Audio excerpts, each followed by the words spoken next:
Welcome back to another advocacy update. I'm Jen Goodale, and this is Cory Titus from MOAA's Government Relations team, and we want to talk about government funding today because we've got a top line. So what does that mean? We do. 1.59 trillion, which is kind of an unfathomable number, but this is kind of the first domino in really getting our government funded. Because what happens is that money gets broken down into defense and non-defense discretionary funding.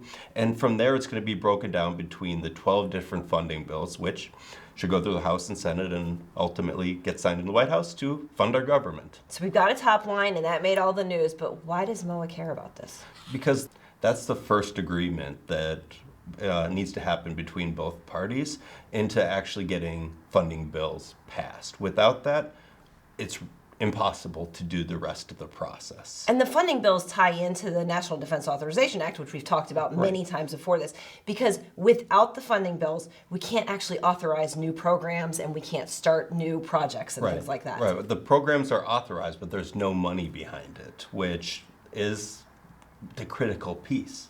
Right, so does this mean that we've got government funding and where shutdown's been averted?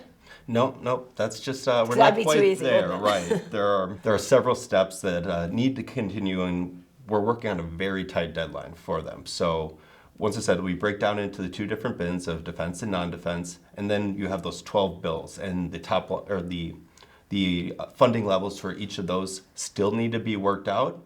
We're close, but once you have those, then you need to pass each of the bills through the House, Senate, and have them signed by the President. And that's where those continuing resolutions that expire on January 19th and February 2nd come in. So we're just going to continue to focus on those. But this is a good step. Having a top line means we're moving in the right direction to avert a government shutdown, right? The continuing resolutions bought us more time at last year's levels, but we still need to get those bills across the finish line. And there's 12 bills overall that need to get signed into law. And we don't have a lot of time.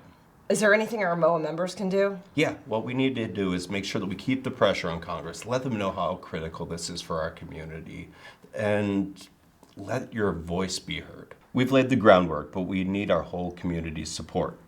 Please visit moaa.org/takeaction, sign up, and send letters to your members of Congress. Well, thanks for joining us. We appreciate it, and we'll see you next week for another advocacy update.